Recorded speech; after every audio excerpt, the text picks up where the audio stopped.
America ने भेजा है एक और एयरक्राफ्ट कैरियर।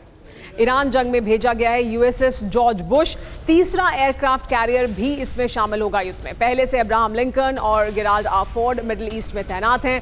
जंग के एक हफ्ते के बाद एक और एयरक्राफ्ट कैरियर के भेजने से जंग के लंबा खिंचने के आसार बढ़े हैं।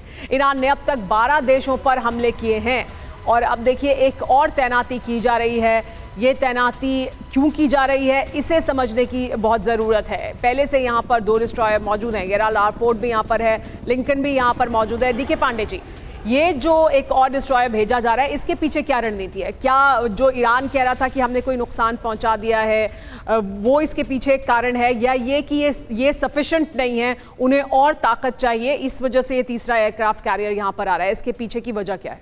देखिए, जो आंकलन करने पर लगता है कि 3 कारण हो सकते हैं। पहली बात है कि कोई तकनीकी प्रॉब्लम आ रही है, जो सिस्टम वहाँ पर ऑलरेडी है। दूसरा, ईरान ने इस डिग्री का डैमेज कर दिया है कि वो ऑपरेशन नहीं कर पा रहे हैं जो उनसे उम्मीद थी। और तीसरा ये कि जो शक्ति वहाँ पर ऑलरेडी अवेलेबल है वो सक्षम नहीं है ईरान को पूरा तरह सैचुरेट करने में। तो इनके अंतर्गत अभी जो एक और खबर जो आई, आप लोगों ने दिखाया भी है कि जो डेना उनका शिप को अटैक किया था न्यूक्लियर सबमरीन से अमेरिका ने, वो उसका बदला लेने के लिए इन्होंने अमेरिकन शिप पर जो अटैक किया है, वो बहुत ज़बरदस्त ड्रोन का अटैक हुआ है और काफ़ी डैमेज भी हुआ है। कहा जा रहा है कि जो रिपोर्ट्स आ रही है कि ये ईरान ने अपना बदला लिया, यानी कि अगर ईरान ये सोच सकता है कि प्रत्युत्तर दिया जा सकता है उसी माध्यम में, उसी मात्रा में, तो वो निश्चित रूप से उनकी स्ट्रेटेजी में ये है कि आप वो करिए जो कि अमेरिका को एक शॉक इफेक्ट दे।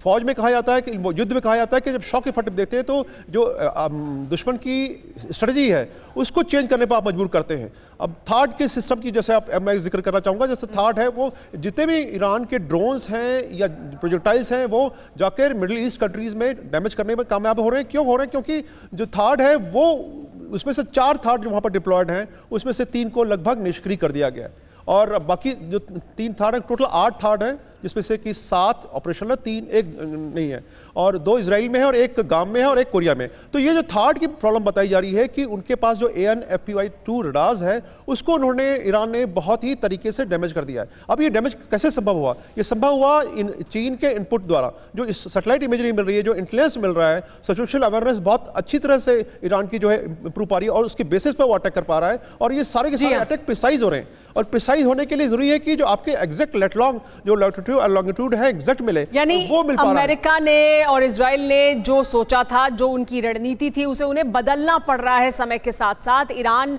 उन्हें शॉक देने में सफल हो रहा है, ये बड़ी बात है।